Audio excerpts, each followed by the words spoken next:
गृह मंत्री अमित शाह के बाबा साहब अंबेडकर को लेकर दिए गए बयान का मामला लगातार तूल पकड़ता जा रहा है। और ये देखिए मेरठ कलेक्ट्रेट में किस तरीके से समाजवादी पार्टी की बात हो, कांग्रेस की बात हो, सड़कों पर उतर आई है। कलेक्ट्रेट पर जमकर नारेबाजी की जा रही है, जमकर प्रदर्शन किया जा रहा है। और समाजवादी पार्टी के नेता देखिए इधर की तरफ धरना प्रदर्शन कर रहे हैं और जो कांग्रेसी हैं वो कांग्रेसी इधर की तरफ धरना प्रदर्शन कर रहे हैं, अपनी आवाज़ बुलंद कर रहे हैं। और गृह मंत्री अमित शाह के इस्तीफे की जो मांग है वो इनकी तरफ से की गई है, जो ज्ञापन है वो भी इनकी तरफ से सौंपा गया है। क्या और इन लोगों की मांगे हैं, इन्हीं से बात कर लेता हूं। विपिन चौधरी समाजवादी पार्टी के जिला अध्यक्ष हैं। क्या बात है, अब तमाम लोग गुस्से में हैं, सड़कों पर उतर आए हैं, जुलूस निकालने, धरना प्रदर्शन कर रहे हैं? देखिए, आज संविधान के निर्माता बाबा साहब का अपमान देश की सर्वोच्च संसद में गृह मंत्री के द्वारा किया गया है। समाजवादी पार्टी उसकी निंदा करती है और उनसे मांग करती है राष्ट्रपति जी से कि उनका इस्तीफा लिया जाए और गृह मंत्री जी इस चीज़ में माफ़ी मांगे कि जिस संविधान का सहारा लेके वो सर्वोच्च संसद में बैठे हैं उसी संविधान के निर्माता का वो अपमान कर रहे हैं। मैं कह रहा हूँ, वो कह रहे थे कि इतना राम राम बोलते तो 7 जन्म तक चले जाते। मैं कह रहा हूँ अभी भी वो अंबेडकर बोलें तो 7 जन्म की मुक्ति भी मिल जाएगी और आगे 7 जन्म और उनके पक्के हो जाएंगे।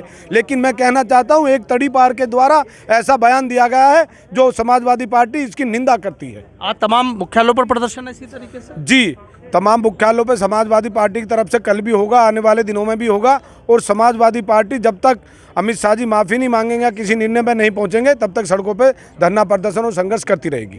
लग रहा है कि उनका जो बयान है मतलब उसको आप उसके तरीके से देख रहे हैं? नहीं, तरीका क्या जी, अपमान तो कोई सहेगा नहीं, सभी देख रहे हैं। मैं क्या, हम भी सब संविधान को मानने वाले हैं, बाबा साहब की नीतियों को मानने वाले हैं। और उन्होंने तो संविधान का नहीं, संविधान के निर्माता का अपमान किया है और देश की सर्वोच्च संसद में किया है। तो हम लोग उसकी निंदा करते हैं और उनके त्यागपत्र की और माफ़ी की मांग करते हैं। अच्छा, अगर नहीं मांगते हैं तो समाजवादी पार्टियों को तो आपका अधिकार मान लो, विपक्ष में कुछ मान लो कि हमारे तो संघर्ष के आदी हैं, समाजवादी हैं, संघर्ष करेंगे, लड़ेंगे और अपनी जीत कराएंगे।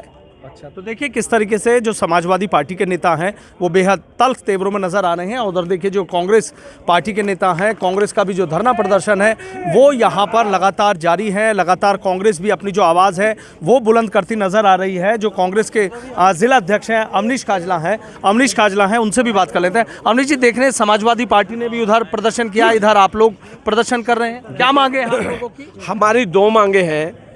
आपने पिछले 4 दिन से देखा होगा, लगातार विधानसभा घेराव को लेकर हमारे जिस तरीके से उत्पीड़न और जिस तरीके से कांग्रेस पार्टी के कार्यकर्ताओं की गिरफ्तारियां हो रही हैं, हाउस अरेस्ट किया जा रहा है, उनको बंद किया जा रहा है, तो पुलिस पिछले 4 दिन से लगातार हमारा उत्पीड़न कर रही थी। लेकिन हमारी गिरफ्तारी और हाउस अरेस्टिंग के बाद भी हजारों कार्यकर्ता लखनऊ में विधानसभा घेराव के लिए पहुंचा।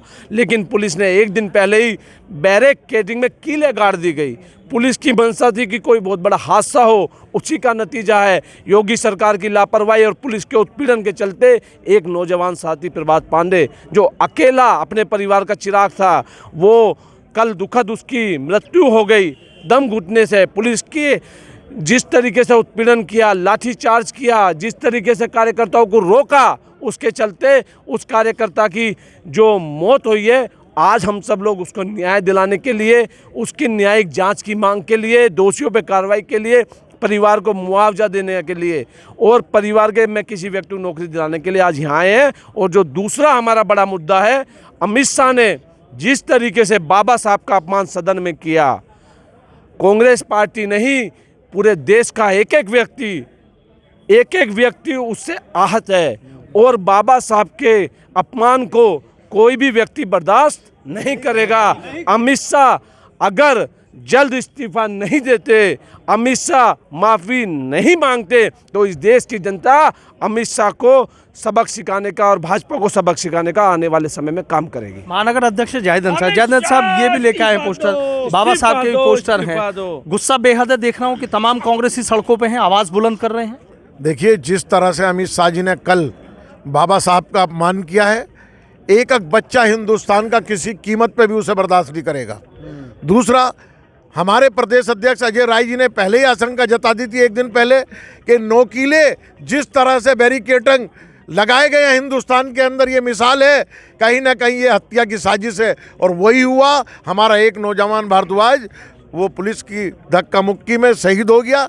आज हम मांग करने आए हैं जिलाधिकारी के माध्यम से कि अमित शाह तत्काल प्रभाव से अगर जरा सी भी नैतिकता है तो इस्तीफा दे दे। और उत्तर प्रदेश के मुख्यमंत्री योगी आदित्यनाथ जी इसके लिए दोषी हैं। जो बच्चा शहीद हुआ है कल हमारा, वो भी नैतिकता के आधार पर इस्तीफे दे देना चाहिए। अजय राय जी ने पहले ही एक दिन पहले आशंका जता दी थी कहीं ना कहीं पुलिस द्वारा हत्या कराने की साजिश की जा रही है, तो वो सही साबित हुआ।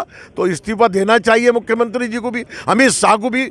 देश 150 करोड़ की जनता की भावनाओं को मद्देनजर रखते हुए अमित शाह को 1 मिनट से पहले इस्तीफा दे देना चाहिए।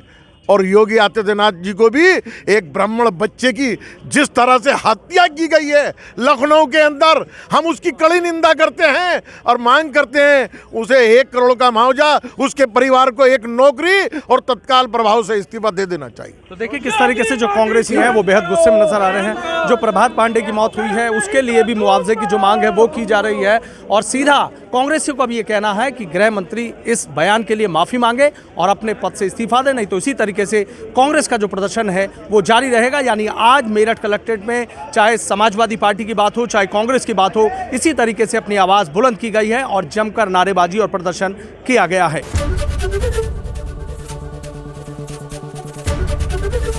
एबीपी गंगा, खबर आपकी, जुबान आपकी।